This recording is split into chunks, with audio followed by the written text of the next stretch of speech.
welcome back to the channel. Today we're going to be replacing our rotors and pads on our Shimano MTB 420s, which is the 4-piston budget Shimano hydraulic braking system. The braking system comes with resin pads, and this time we're going to do a little upgrade. Since we've used our pads up, we're going to switch to a sintered pad and better new rotors. First things first, we're going to remove our front and rear wheels so we'll be able to work on the rotors.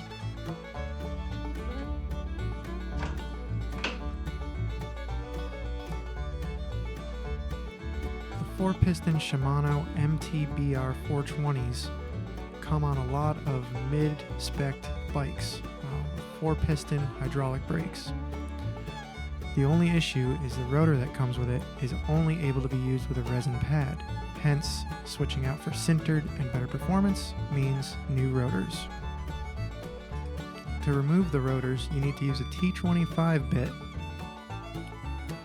For the rest of this project, we're going to be wearing rubber gloves. You don't want to deposit any oil on any surface of your rotors or brake pads. The new rotors that we will be installing are Shimano SMRT86 rotors. They are compatible with the Shimano MTB 420 brake system.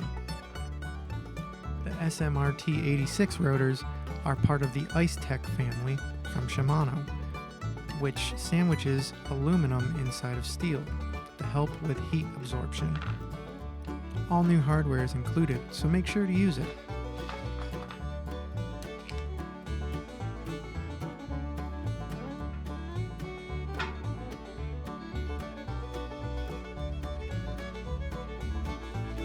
When putting screws into the new rotor, make sure to double check that there's some Loctite already pre-installed on the screw. If not, go ahead and use some of the blue Loctite to add it to the screw. Use sparingly as a little goes a long way. We're going to go ahead and hand tighten that screw just to start it into the locking ring that was provided in the packaging.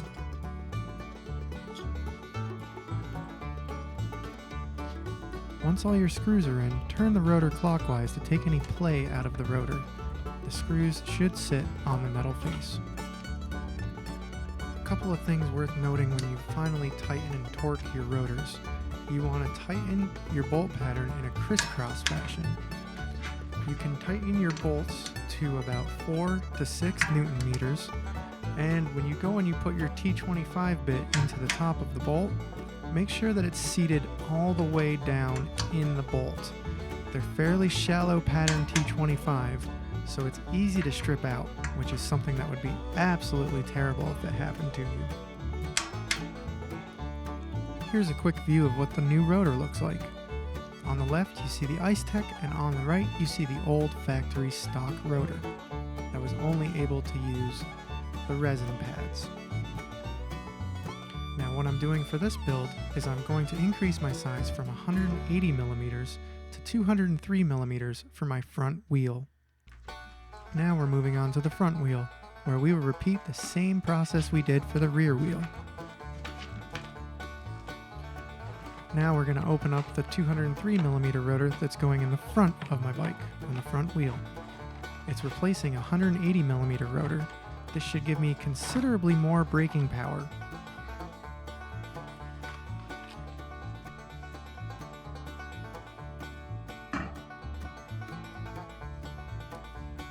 So here's another tip for you.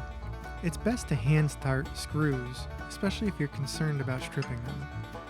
A lot of times you can turn counterclockwise until you hear a click, and then you know the thread sunk in and you're good to go ahead and turn clockwise. Use a screwdriver to tighten down your bolts just fairly lightly until you're ready to use your torque wrench. When you have just a little bit left, go ahead and get that torque wrench out and tighten it 4 to 6 Newton meters in a cross pattern just like you would the lugs on your car or truck.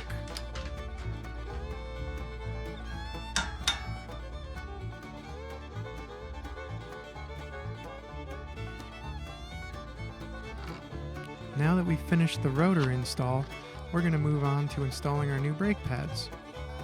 These brake pads right here are Shimano DO2S sintered brake pads.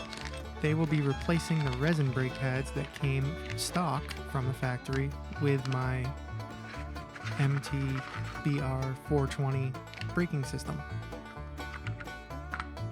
All the hardware is included, it's new, and if you got new stuff, you should use it. The next step in our process is to get a pair of needle nose pliers and squeeze our cotter pin together so we can slide it out of the caliper body. Not all calipers are designed the same way, not all brake pads have the same release. Please visit your manufacturer's website and look up how to properly remove your brake pads, depending on which caliper you're using. Once your pin is removed, you can slide the brake pads out, down towards the floor, and get ready to clean up and put the new ones in. As you can see, these brake pads are absolutely horrendous and are well past when they should have been replaced.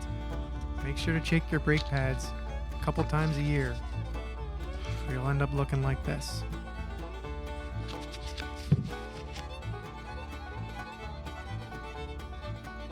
Now it's time to clean up the pistons. We're going to use a Q-tip and some brake oil, and we're going to rub it around the outer edge of our pistons in the caliper. Cleaning the pistons will ensure that they are squeezing your brake pad evenly.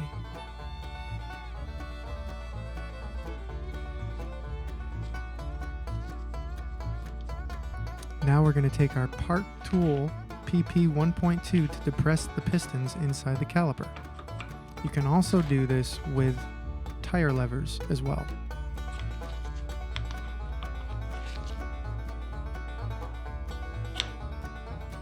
Here's a quick view to show you what a new brake pad looks like versus old used brake pads. Should have a heck of a lot more surface area than what I had left on the old brake pads. Okay, time for a quick tip. If at any point you bled your brakes once the brake pads had deteriorated, you may need to put a bleed cup up on the brake lever to use your piston press to press those pistons all the way into the body of the caliper. If you do not get the pistons all the way into the body of the caliper, your new brake pads will end up rubbing on the new rotor and you'll have to do it anyways. So just make sure if you bled, make sure put that cup up on there and push those pistons all the way in. Okay, now we're moving to the front caliper where we're going to have to put on an adapter to go from our existing 180mm rotor to the new 203mm rotor.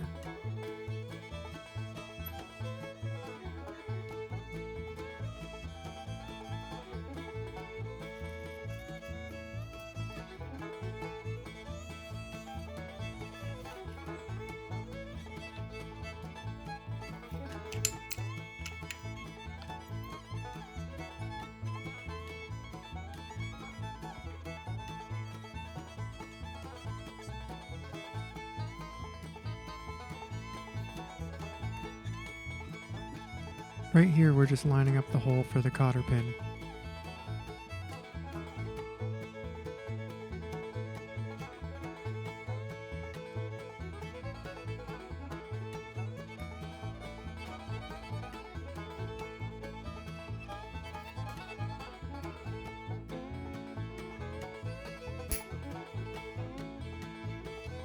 Okay, so now we're getting ready to install our new adapter for our caliper to mount the larger rotors. Now it's time to install our disc brake mount adapter, which is going to allow us to go from a post mount 180mm rotor to a 203mm rotor. All brand new hardware is included in the packaging with Loctite pre-applied.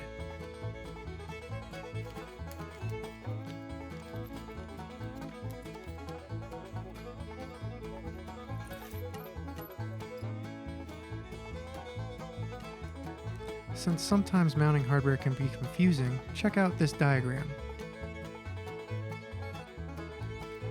Now it's time to install our brake mount caliper adapter. The adapter has the word up printed on it in order to let you know which way to mount it.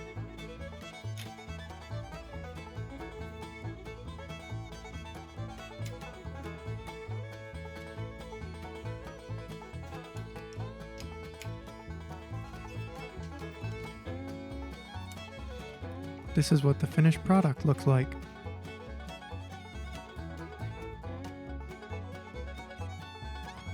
Well, there's only one thing left to do, and that's to put the axle back through the wheel. I hope you enjoyed watching the video. I hope you found it informative and helpful. If you have a chance, go ride that bike, hit the subscribe button, and we'll see you next time.